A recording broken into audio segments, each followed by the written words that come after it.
You're listening to The Head Trash Show with the founder of Head Trash, Alexia Leachman. Head Trash is the home to the new and unique Head Trash clearance method that removes unwanted negative thoughts, feelings and emotions quickly and effectively so that you can achieve clarity, confidence and contentment in your life. Tune in every week as Alexia shares insights and simple strategies to help you create some headspace to experience confidence and clarity in your life and business. To find out how to clear your head trash quickly and effectively using our unique method, pop over to www.headtrash.co.uk to get our free download and subscribe for our free head trash clearance updates. And now for the show.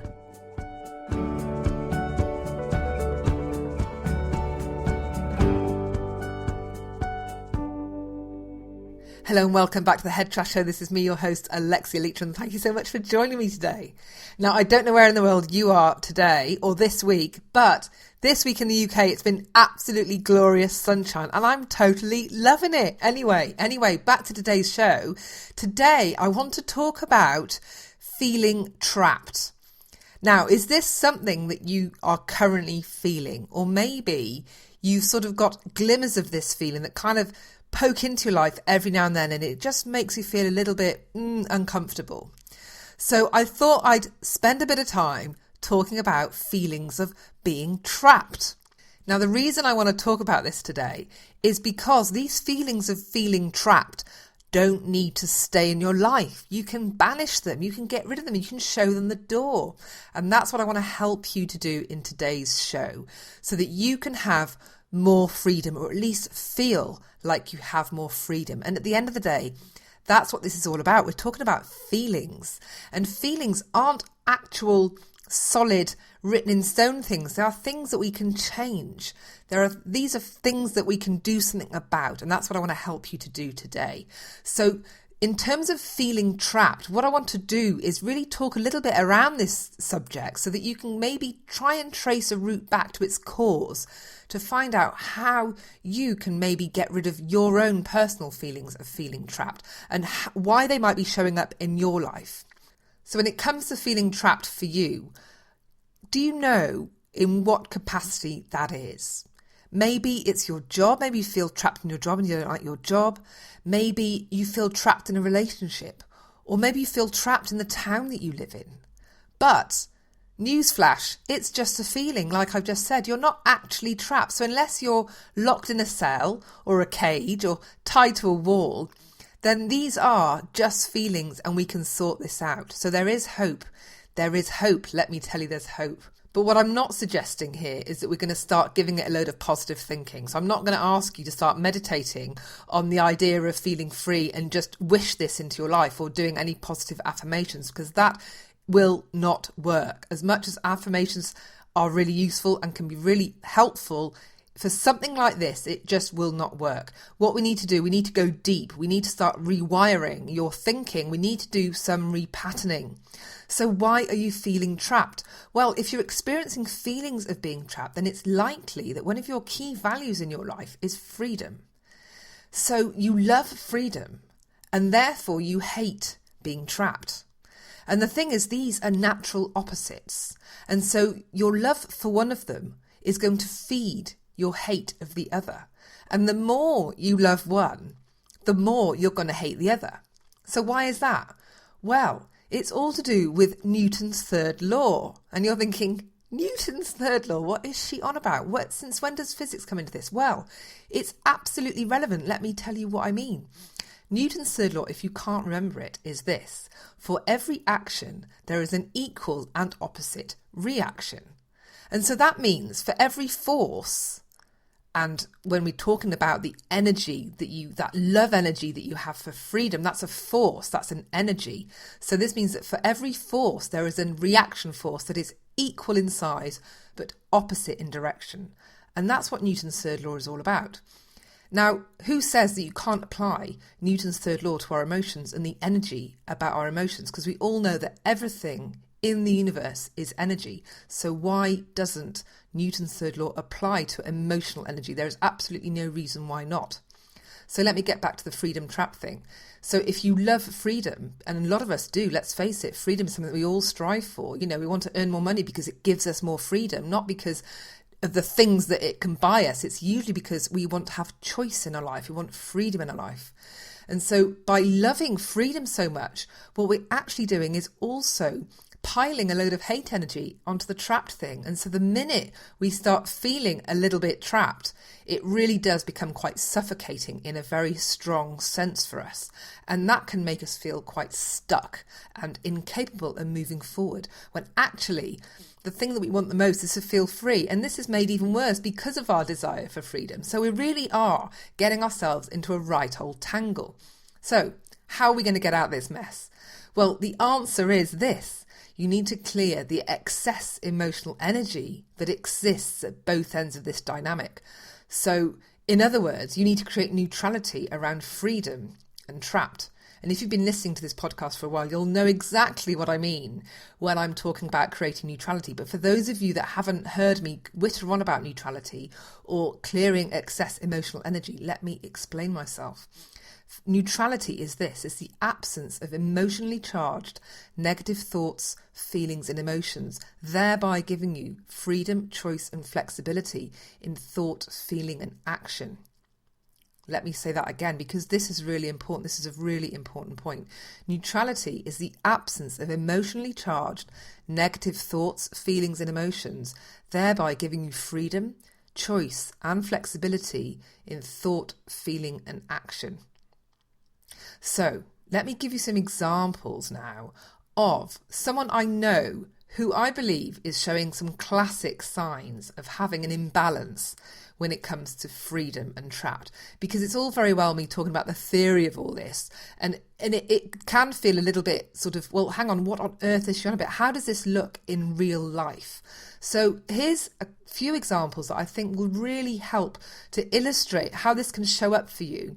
And by sharing these examples, maybe you can start looking at your own life and thinking, hang on a minute, this is what's happening for me. Yes, these feelings are familiar to me.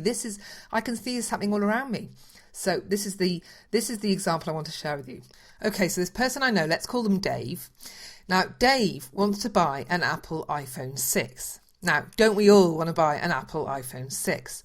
And Dave has wanted an Apple iPhone 6 since they came out, pretty much. And I don't know how long that is, but maybe 6 months, maybe even a year. Who knows? Time flies at the moment for me. So it could be as long as that. But they haven't bought an Apple iPhone 6 because they don't want a contract. And the reason they don't want a contract is they don't want to feel locked in. Oh, is that word locked again? It sounds a little bit like trapped, doesn't it? And so in order to avoid being locked into a contract, they might buy the Apple iPhone 6 direct from Apple and get a pay-as-you-go SIM. Even though doing it this way would probably cost more than £100 extra over the year than it would be to have a contract. And so I was quite interested when I was having a chat with Dave and he was sharing this with me, because I was like, well, this sounds a little bit like there's a little bit of trapped freedom going on here that needs a little bit of balancing. And I said, well, why would you buy the Apple phone direct and pay £100 more? And there was very clear, decisive response. Well, I don't like the principle of it. What if I want to go abroad and put another SIM in? I don't want to feel trapped by my phone network. Well, there you have it. The trapped word came out loud and clear. And so it's this wanting to feel free with the phone. Now, I don't want to go into the wheres and whys as to how often this person travels and whether or not it is a practical consideration for them. Because the main thing is how they were communicating their feeling around this. It was very clear. The idea of being locked into a contract made them very angry, and they had a very strong argument they wanted to put forward to put their point across. And they used the word principle. It's the principle of it. So this, to me, demonstrates this is quite a deep-rooted thing. This goes beyond the more practical considerations. This is about having an imbalance with the trapped freedom thing that I was talking about. But it doesn't end there for Dave. There's more. Dave, like many of us, does a lot of shopping on Amazon. Now, the thing about shopping at Amazon is that you need to be at home at some point to have the delivery when it arrives. And this is what really annoys Dave about Amazon. It's the fact that some of his Amazon deliveries don't give a particular time slot, which is highly annoying. And the reason this really winds Dave up. Every time I see Dave, he always mentions Amazon delivery. So again, this is a clue that there's a little bit of an imbalance, because sure enough, it can be really annoying when you don't get deliveries. But when it's this thing that really kind of takes up a lot of headspace and really annoys you, and you kind of can't help but talk about it with the people that you see, it becomes one of your rants that you become known for, then this is a clue that there's something deeper going on again. So what kind of things does Dave typically talk about when he's talking about the Amazon delivery rant? Well, what if I want to go out? I don't want the hassle of having to go around a neighbour's house to get my stuff. I think I'm going to buy a deposit box for 160 quid. Oh man, these are interesting comments. So, okay, what if he wants to go out? Now, maybe it's worth me sharing at this point that Dave is retired and sure has a very active social life, but essentially no huge major work commitments, travelling everywhere for work. It's all very, it's a retired lifestyle. So probably a little bit more flexibility than those of us that work and have busy families and all that kind of stuff. So just a little bit of context. But nevertheless, very valid points. What if you want to go out? I totally get that. However, I don't want the hassle of having to go around a neighbour's house to get my stuff. I might buy a deposit box for 160 quid. This is where it gets interesting. So this Dave would prefer to spend £160 so that they can go to the deposit box to pick up the delivery, as opposed to maybe go around to neighbours or just wait for the delivery to arrive. And so this is interesting, this idea of paying this kind of money for the feeling of freedom, even though on some level it might actually be a little bit more problematic having to go to this box to pick up the stuff. And so here we've got, in Dave's life, this trapped freedom dynamic that appears to be out of balance is kind of showing up quite a lot in the way that it makes Dave feel. Because when I was talking to Dave about this, he was quite ranty and quite strong. His communication was quite strong. There was quite a bit of arm waving, going on. And so that for me is the clue. Yes, we could, chat all day about the ins and outs of Amazon deliveries and whether or not you should be in your contract. And that's not really what I want to get distracted by here. It's the fact that this is taking up a lot of headspace. It's very annoying and kind of stressful for Dave. And it doesn't need to be that way. Because if you can kind of neutralise the excessive energy or that hate energy of being trapped, then suddenly this doesn't become quite as important in their life. They don't really get affected by it in the same way. And actually, maybe the Amazon deliveries isn't that bad, and they do tend to be in. And so, but they just become highly focused on it because of the way that they're currently thinking about this. So how can we address it? Because it is possible to kind of tone this down massively. So practically, this is how you do it. It means using our 5-step process to clear the values freedom and then trapped. Now, doing this will probably maybe take you about 3/4 of an hour. But believe me, this could be one of the most transformational 45 minutes you have ever spent. Because a lot of us are affected by freedom and trapped. It really affects us all on some level because we all want to feel free. People fight for freedom. They will give their lives for freedom. This is not a value that comes lightly. This is one that really does dominate a lot of our headspace in our lives. So if you were to spend 3/4 of an hour clearing your emotional excess energy around freedom and trapped, you will definitely notice some shifts happening in your life.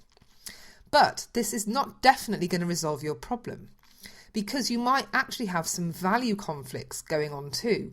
Specifically, you might have some value conflicts involving freedom. So what do I mean? Well, let's say that you value freedom, but you also value family. Now, those two, again, are going to be very common for a lot of people.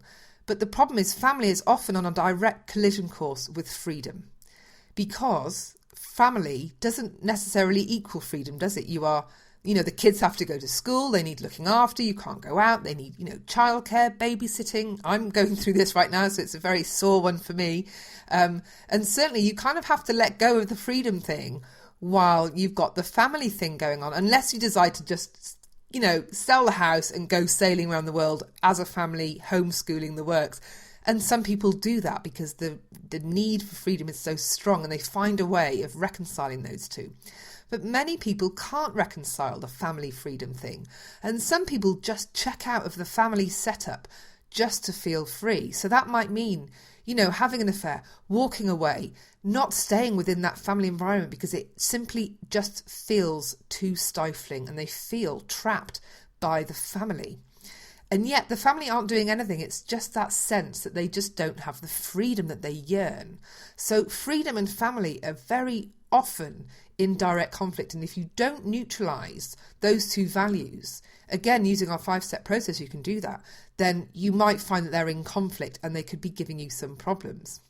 Now, another very common value conflict area that I see is freedom and success. So a lot of people value success. They work very, very hard at their work because they want success. But often freedom and success don't go hand in hand. Yes, you might think, well, once I'm successful, that means that I'll be free to do what I want. Sure, but the short term might require a lot of hard work. Success, if you ask anybody on the street, they'll tell you that to be successful requires knuckling down and doing the work. And that might mean working the late shift, putting in the hours and really working hard, which doesn't always sit side by side with being free to do what you want. However, you might cite freedom as being the reason why you're working hard and why you want success, because success will give you freedom. And so the ultimate value that you're striving for there is freedom. But in the short term, you're working towards success. Now, the problem is if freedom wins short term, then you might never achieve the success required to get to freedom, if that makes sense. And so you'll actually be trapped in your seeking of success. Does that make sense? So again, you need to neutralise these two values to allow them to sit side by side and not pull against each other. Because it's when these values pull against each other that we can feel like, people will often say, I feel torn apart inside. I feel like I'm being pulled in two directions. This is the kind of, if you can hear yourself saying this kind of language, then it's often because you've got a value conflict going on. And so the final one I want to share with you, because I think it's also very relevant, is freedom and love. Freedom is often on a direct collision course with love. And I'm sure you've seen it all around you. You get people that just can't commit to a long-term relationship. And so they might be in a lot of casual relationships, but they just can't seem to take a relationship to the next level. And that might well be because when they're in the relationship, before long they start to feel trapped or suffocated. And they just can't bear that feeling of trap because they've got such a need for freedom in their lives. And so they just get out of the relationship, even though they know that they want love more than anything.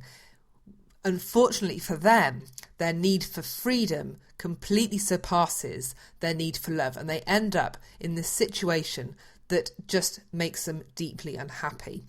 And so this is how having an imbalance with freedom can start showing up in your life. And the tragedy is, for those that have a conflict with love, is that ultimately if you give love the space to grow, then within that you will find freedom. And a lot of people that talk about deep loving relationships talk about how ultimately it does make them feel freer. But yet these people that have this conflict with love and freedom don't ever get to discover that, because they just check out before they get to the place where they discover that both can sit side by side very, very happily. So I wanted to share those examples with you just so that you can start to maybe uncover in your own life where freedom might be causing you a few challenges, a few issues, where those feelings of being trapped are showing up for you. And I hope that out of the examples that I've shared with you today, that some of those resonate with you and that you can start to maybe think about how it's affecting you. Anytime that you spend on this kind of introspective journey, asking yourself these questions and trying to raise your own level of self-awareness is going to be really, really useful for you.